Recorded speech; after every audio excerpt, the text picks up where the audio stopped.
To remain updated with the latest business news, click on the bell icon. Hello and welcome. I'm Siddharth Zarabi, and with me today Madhvi Arora, the lead economist at MK Global Financial Services, to talk about the latest GDP data for the second quarter of the current fiscal year. Welcome to the show, Madhvi. Thank you. Gross domestic product growth rate for the second quarter of the current fiscal, which is July, August, September, has come out, and the number is a healthy 8.4%. And obviously, this underlines the fact that the economic recovery continues. In fact, this is the fourth consecutive quarter of a rebound and positive growth, which effectively means 12 months of growth. Madhvi, I want you to begin by explaining to our audience, what does this 8.4% mean in terms of the wider economy? So as you rightly said, the first thing is that the data clearly affirms the fact that the economy continues to be, mend, and most likely will be back to pre-pandemic level before end of this financial year. High frequency data has been indicating that, on the back of easing lockdown restrictions, rising pace of vaccination, and mobility has clearly, sort of helped improve the service sector, which has been a laggard as far as the growth recovery is concerned. So I think this quarter sort of clearly is led by services, which again, has seen a biased improvement more in real estate sector, partly on account of the fact that, we have seen ultra accommodative financial conditions with regard to real estate segment, and also the fact that the government spending in this quarter has been higher both by center and states. Both of them essentially have impacted the services sector much more, and this quarter is clearly led by services, which has been a laggard in the past, wherein the improvement was led by agriculture and followed by manufacturing to some extent. So I think services. Yes. Madhvi, explain to our audience, and while many of those who are watching you know that this is a quarter-on-quarter previous financial year, year-on-year comparison, what explains the decline, at least from the headline number, from Q1 to Q2, the 20.1 to 8.4, do help deconstruct that.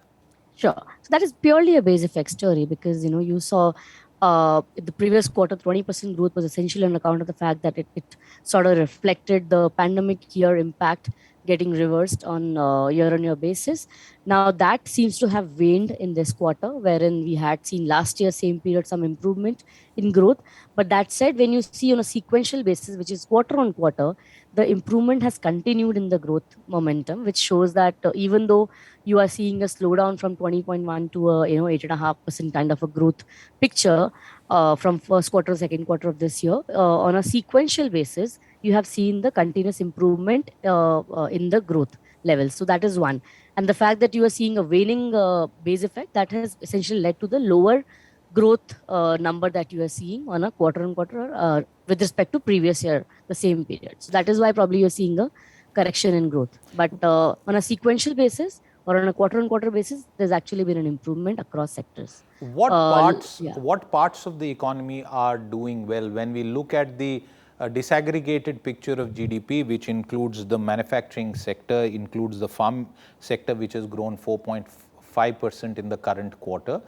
What is this entire data set telling you in terms of what parts of the economy are growing, and what are those parts which are still under some amount of stress? So clearly what you're seeing here is one, that this quarter on a sequential basis, there's been a, across sectors improvement. It is still a little skewed. And as I was mentioning in the past, that, a large part of this quarter recovery is led by services.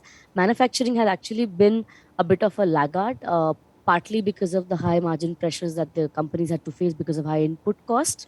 And services, of course, because last 3 quarters of, I think post-COVID, it has been underperforming other sectors, even with the recovery that we saw in the last 2 quarters.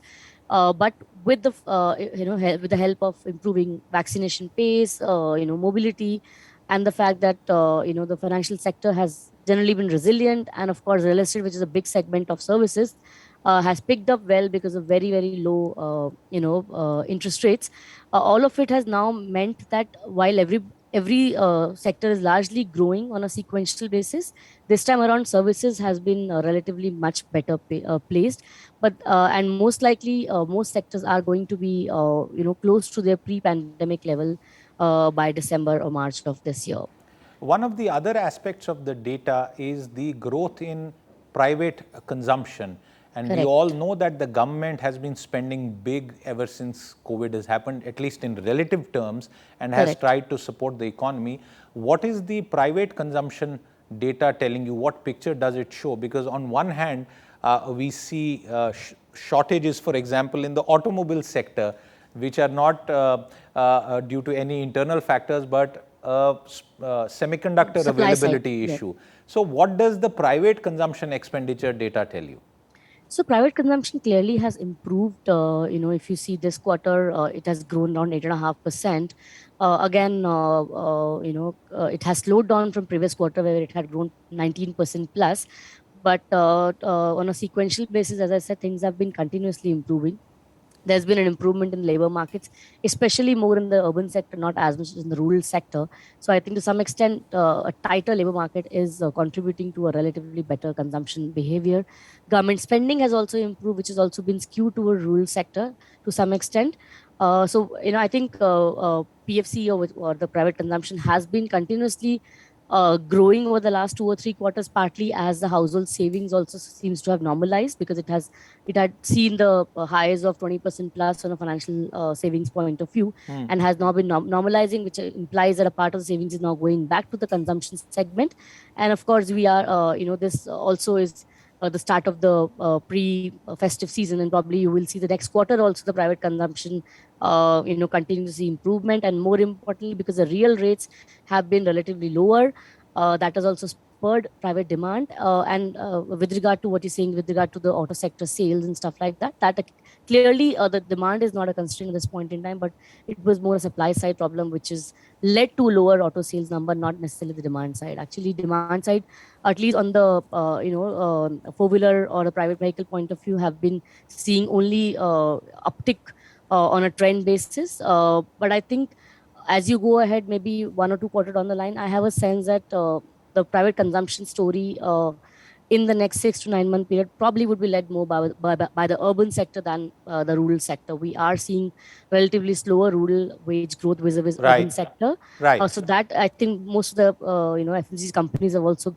given this reason that they are actually seeing some anecdotal evidence that rural demand seems to be slowing. To my sense is that even as consumption continues to improve a year ahead, you would Right, probably see it being led more by the urban sector, where the labor market is relatively tight right. as against rural one, wherein it is still led more by the government spending in rural development sector rather than Madhvi, genuine please improvement. explain why Yeah. is the labor market in urban areas tight? Because other data also confirms this.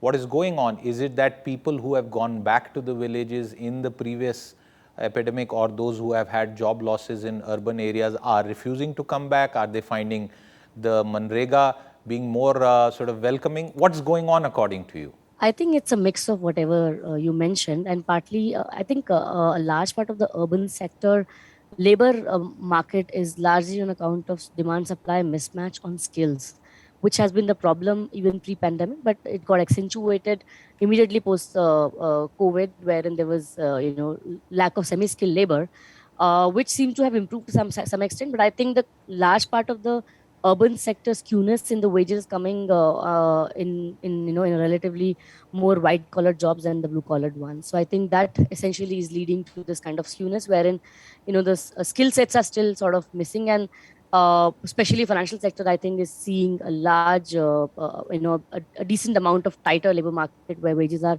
disproportionately growing, which is not the case in manufacturing or even relatively lower sectors in general. But I think it's financial sector led by probably IT and services is the one which is leading to a relatively higher wage growth, which again is more urban sector oriented, not the rural one. But a part of the mismatch with regard to semi-skilled labor is actually being taken care of as things normalize, and a part of the rural sector migration seems to have reversed back to the urban segment, but still the mismatch continues to some extent.